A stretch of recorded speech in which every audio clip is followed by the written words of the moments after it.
نحمده ونصلي ونسلم على رسوله الكريم اما بعد فاعوذ بالله من الشيطان الرجيم بسم الله الرحمن الرحيم يا ايها الذين امنوا كتب عليكم الصيام كما كتب على الذين من قبلكم لعلكم تتقون۔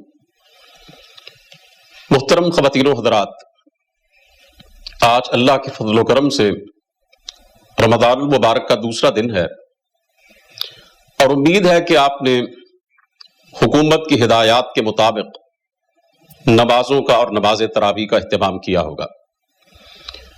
ہمارا آج کا موضوع ہے حقیقی روزہ۔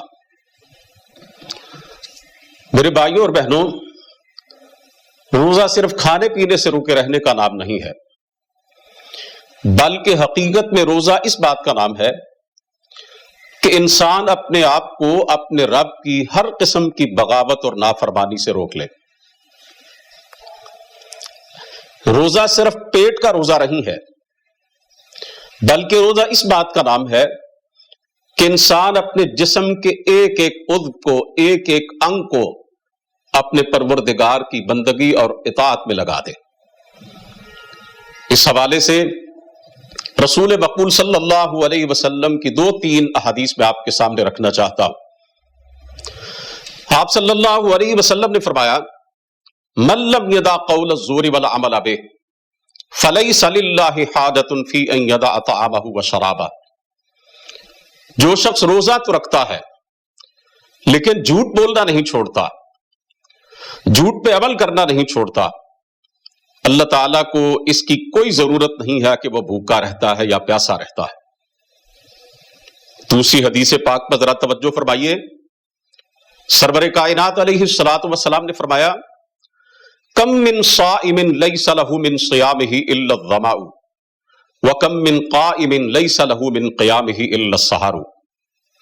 کتنے ہی روزہ دار ایسے ہوتے ہیں کہ انہیں اپنے روزے سے بھوک اور پیاس کے سوا کچھ بھی نہیں ملتا، اور کتنے ہی راتوں کو قیام کرنے والے ایسے ہوتے ہیں کہ انہیں اپنے قیام سے، اپنی عبادت سے راتوں کو جاگنے کے علاوہ کچھ نہیں ملتا۔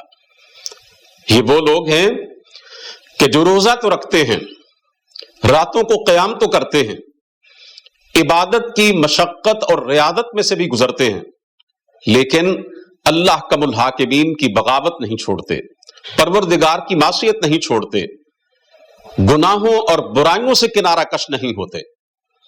سرکار دو عالم صلی اللہ علیہ وسلم نے فرمایا، الصوم جنۃ، روزہ ایک ڈال ہے۔ ڈال لوہے کا ایک توا سا ہوتا ہے۔ جب تیروں اور تلواروں سے جنگیں ہوتی تھیں تو تلوار کے وار سے بچنے کے لیے، تیر سے بچنے کے لیے وہ لوہے کا جو توا سا ہوتا تھا وہ آگے کر دیتے تھے اور آدمی اپنے آپ کو بچا لیتا تھا۔ آپ صلی اللہ علیہ وسلم نے فرمایا، روزہ اسی طرح گناہوں سے انسان کو بچاتا ہے، اس کے لیے ڈھال کا کام دیتا ہے، لیکن یہ اس وقت تک ڈھال کا کام دیتا ہے کہ جب تک بندہ اس کو توڑ نہیں دیتا۔ صحابہ کرام نے عرض کیا، اللہ کے رسول، بندہ اس ڈال کو کیسے توڑتا ہے؟ تو آپ صلی اللہ علیہ وسلم نے فرمایا، بکذب او غیبت، جھوٹ اور غیبت کے ذریعے۔ یعنی جب بندہ روزہ رکھتا ہے، بھوکا اور پیاسا رہتا ہے، لیکن جھوٹ بولتا ہے اور چغلی کرتا ہے تو اس کا روزہ ٹوٹ جاتا ہے۔ میں اس موقع پر یہ عرض کرنا چاہتا ہوں کہ ہمیں روزے کی حالت میں بھوکا اور پیاسا رہنے کے ساتھ ساتھ جھوٹ سے کنارہ کش رہنا ہوگا، غیبت سے، چغلی سے اپنے آپ کو بچانا ہوگا۔ اور یہ غیبت اتنا بڑا گناہ ہے، قرآن کریم میں اللہ رب العزت نے فرمایا، وَلَا يَغْتَبْ بَعْضُكُمْ بَعْضًا، کوئی کسی کی غیبت نہ کرے۔ أَيُحِبُّ أَحَدُكُمْ أَن يَأْكُلَ لَحْمَ أَخِيهِ مَيْتًا، کیا تم میں سے کوئی یہ پسند کرتا ہے کہ وہ اپنے مرے ہوئے بھائی کا گوشت کھاتے؟ حضرت علی رضی اللہ تعالیٰ عنہ فرماتے ہیں، غیبت سے بچو کہ وہ انسانی کتوں کا سالن ہے۔ حضرت علی مرتضیٰ رضی اللہ تعالیٰ عنہ کا یہ جملہ بڑا قابل غور ہے۔ رسول کریم صلی اللہ علیہ وسلم نے تو یہاں تک تعلیم دی ہے کہ جب تم میں سے کسی نے روزہ رکھا ہوا ہو تو اسے کوئی بےہودہ بات نہیں کرنی چاہیے، کسی سے لڑائی جھگڑا نہیں کرنا چاہیے، اور اگر کوئی اس سے جھگڑا کرے، کوئی اس سے جہالت سے پیش آئے فَلْيَقُلْ إِنِّ امْرُؤٌ صَائِمٌ، تو اسے ویسا ہی جواب دینے کی بجائے، ویسی ہی بد کلامی کی بجائے یہ جواب دینا چاہیے کہ بھئی میں تو روزے سے ہوں، میں تمہاری جہالت کا جواب جہالت سے نہیں دے سکتا۔ میں اس ایک مثال کے ذریعے یہ بات کو سمجھانا چاہتا ہوں۔ شدید گرمی میں ایک بندہ اپنے کمرے میں ایئر کنڈیشنر چلائے اور پھر کھڑکیاں کھول دے، دروازے کھول دے، روشن دان کھول دے اور کہے کہ مجھے ٹھنڈک نہیں مل رہی، کولنگ نہیں مل رہی، تو لوگ اسے بے وقوف کہیں گے کہ اگر اے سی چلایا ہے تو کھڑکیاں دروازے روشن دان بند کر کہ ساری کولنگ تو ان کے ذریعے باہر جا رہی ہے، تجھے کہاں سے ٹھنڈک ملے گی؟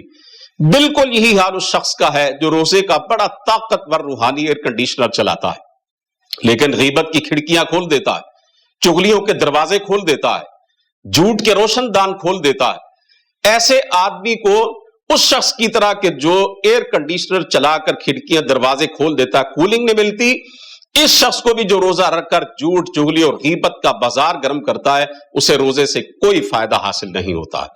تو میں یہ عرض کرنا چاہتا ہوں کہ روزے کی حالت میں ہمیں اس بات کی طرف پوری توجہ دینا ہوگی کہ جہاں کھانے پینے سے پرہیز کرتے ہیں، صبح سے شام تک بھوکے پیاسے رہتے ہیں، وہی ہم اس بات کی پوری پابندی اور التزام کریں کہ اپنے آپ کو جھوٹ سے، غیبت سے، چغلی سے بچا کر رکھیں، تبھی ہمارا حقیقی روزہ ہوگا اور ہمیں اس کا اجر و ثواب جو ہے وہ اللہ کی طرف سے ملے گا۔ اللہ ہمیں اس کی توفیق دے۔ وما علینا الا البلاغ المبین۔